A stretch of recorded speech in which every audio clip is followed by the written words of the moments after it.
바울은 여러분 야곱과 에서가 이미 리브가의 태중에 있을 때부터 하나님의 선택에 의해서 한 사람은 선민인 이스라엘의 조상이 되고 한 사람은 이방인의 조상이 된 역사적 사실을 근거로 해서 우리의 구원에 관련된 하나님의 절대 주권적인 선택을 우리 가운데 설명하고 있습니다. 하나님께서 주도적으로 권한을 가지시고 누구누구를 선택하셨다는 겁니다. 하나님께 권한이 있다는 겁니다.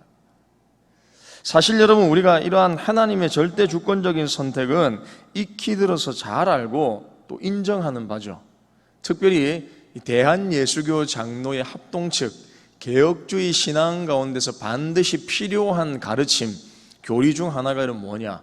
우리가 최우선적으로 가르치는 교리가 바로 하나님의 절대 주권적인 신학입니다.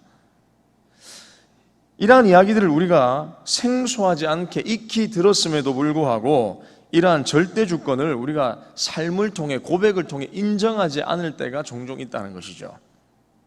예를 들면 여러분 이런 겁니다. 자신의 오랜 신앙의 경륜과 많은 신앙 지식, 삶의 경험, 습관화된 경건의 모양 등을 우리가 내세워서 스스로 의를 이룬 양 교만할 때가 있다는 거죠. 또한 혹은 이웃과 자신의 처지를 비교하면서, 세상과 자신의 처지를 비교하면서 하나님을 원망하거나 불평할 때가 여러분 이런 경우입니다. 광야의 이스라엘 백성들이 하나님의 절대적인 주권을 믿었다면 우리가 잘 알고 있는 그들의 40년 동안의 광야 생활 가운데에 불평이나 원망이 광야 생활의 주를 이루지는 않았겠죠. 하나님께서 광야 일대 이스라엘 백성들을 바라보시면서 하시는 말씀이 여러분 바로 그런 겁니다. 이스라엘 백성들이 불평과 원망으로 40년의 광야 생활을 보냈다는 것은 그들을 인도하신 하나님의 절대 주권을 철저히 무시했다는 뜻이 된다는 겁니다.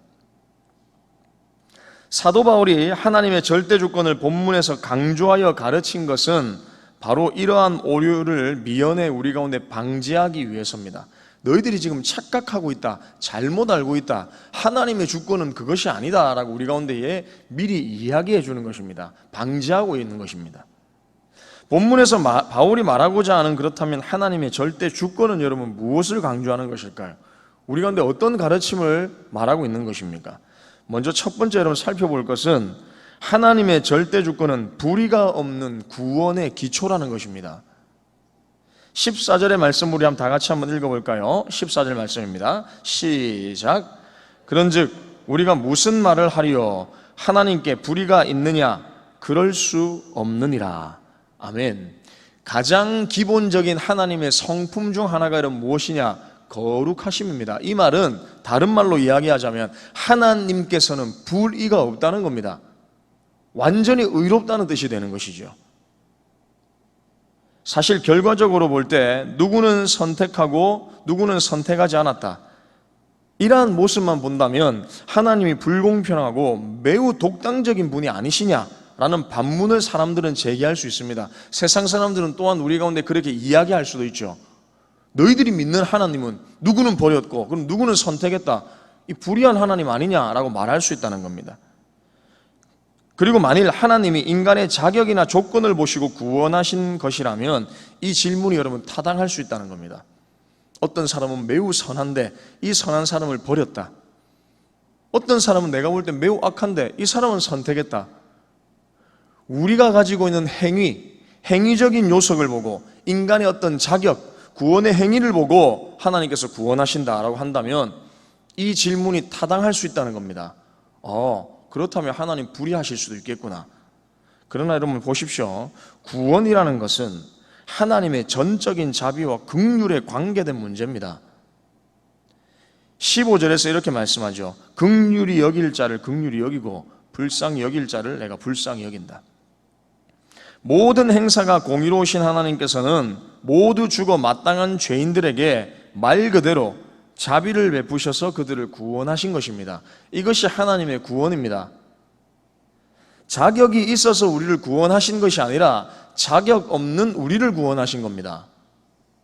이 세상 사람 그 누구도 구원받을 자격이나 권리가 없습니다.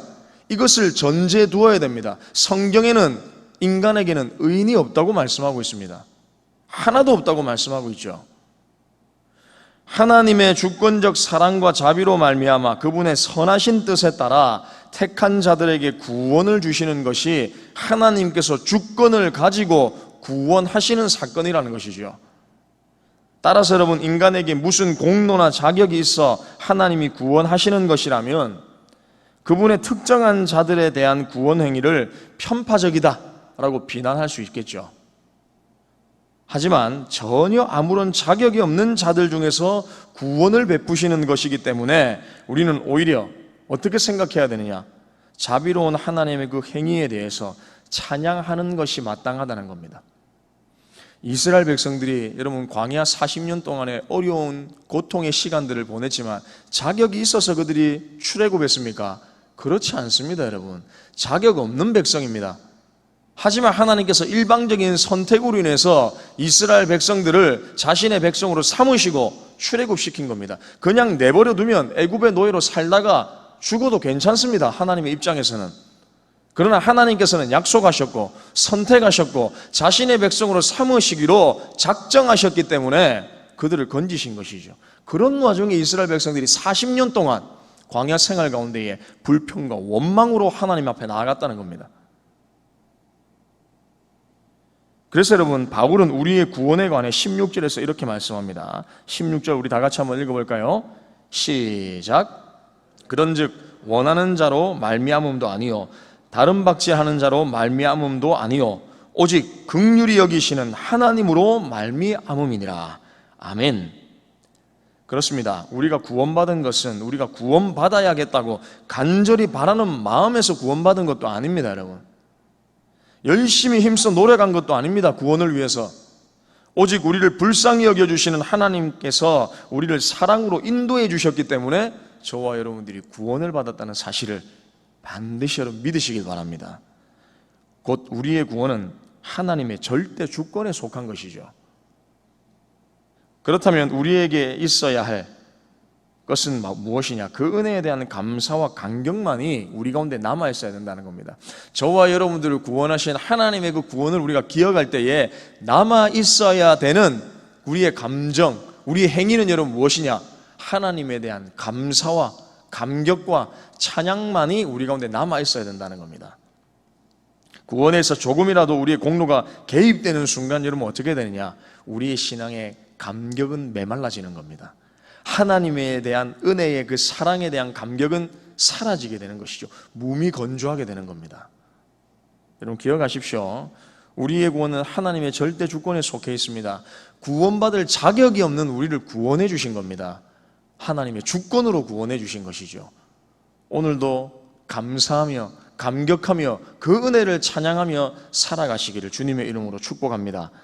두 번째는 하나님의 절대 주권은 우리의 판단과 평가 대상이 절대 될 수 없다는 겁니다.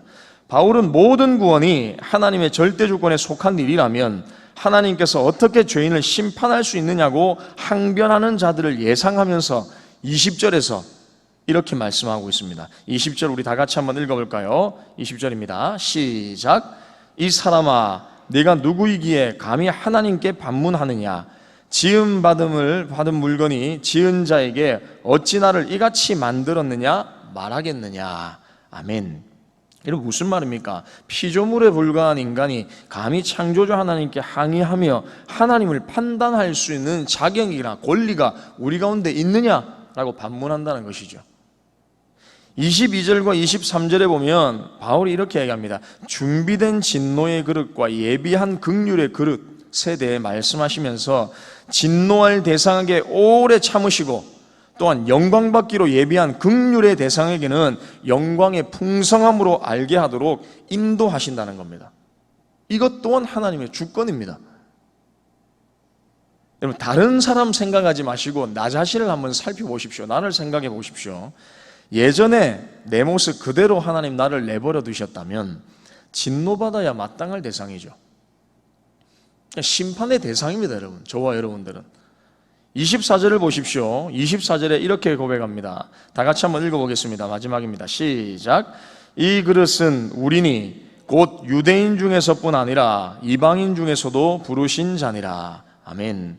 하나님께서 자신의 절대적 주권으로 우리를 선택하여 부르신 은혜가 있었기에 우리 또한 진노의 대상이 아니라 영광의 풍성함에 참여할 수 있는 은혜를 우리 가운데 허락하셨다는 겁니다. 이대로 저와 여러분들을 내버려 두셨다면 우리는 진노받아 마땅한 대상이지만 하나님께서 진노의 대상인 우리 가운데 오래 참으심으로 말미암아 우리를 이끌어 주셨다는 것이죠. 영광의 풍성함에 참여할 수 있도록 하나님 우리를 인도하셨다는 겁니다. 우리를 불러주셨다는 겁니다. 선택해 주셨다는 겁니다. 그렇다면 우리가 다시 한번 질문해 볼 수 있는 것이죠. 과연 우리가, 구원받은 우리가 하나님께 대하여 항의할 수 있느냐는 겁니다. 그럴 수 없다는 것입니다.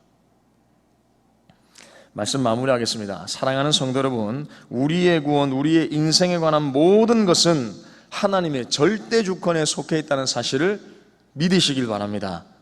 따라서 결코 구원받지 못할 죄인임에도 불구하고 하나님께서 긍휼히 여기사 구원해 주셨기에 우리는 구원받는 사실로 인해 교만하거나 또한 우리의 공로를 자랑해서도 안 된다는 것이죠.